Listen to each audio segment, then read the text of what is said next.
Cancer, एक बूढ़े दंपति की दर्द भरी कहानी।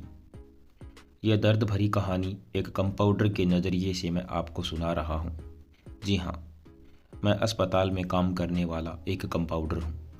जिस अस्पताल में मैं काम करता हूँ वहाँ पर 3 शिफ्ट चलती है।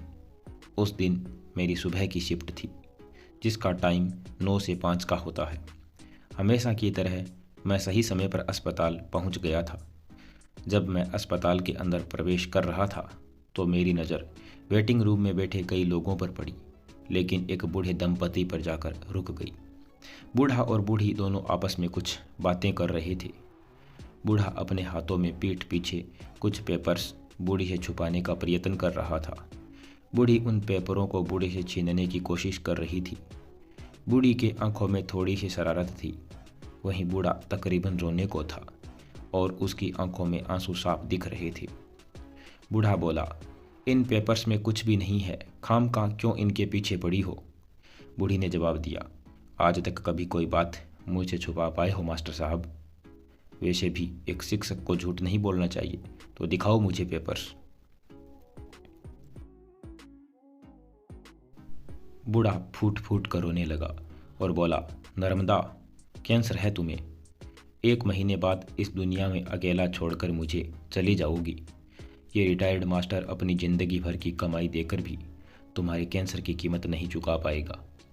बूढ़ा अपना सिर पीटते हुए बोला, तुम्हारे कैंसर की कीमत इस बूढ़े रिटायर्ड मास्टर की औकात से कई गुना बड़ी है नर्मदा। बूढ़ी अपने पति के आंसू पोंछते हुए बोली, तुम्हारी औकात बहुत बड़ी है मास्टर साहब। मुझसे पूछो, जीवन में तुमने मुझे क्या कुछ नहीं दिया है। मेरी हर ख्वाहिश पूरी की है, और ये डॉक्टर तो कुछ भी कहते हैं। देखना, मैं इतनी जल्दी मरने वाली नहीं हूँ। कैंसर के ऐसे ये दुख से गुजर रही बूढ़ी अपने पति के दुख को कम करने की कोशिश कर रही थी। वह अपने पति को गले से लगाकर कह रही थी कि अभी तो मत रोइए, अभी तो मैं जिंदा हूँ। मैंने अपनी आंखों के सामने सैकड़ों मरीजों को देखा है। कईयों ने मेरे सामने दम तोड़ा है। उनका दर्द मैं समझ सकता था, लेकिन कभी उनके लिए मेरी आंखों से आंसू नहीं निकले थे।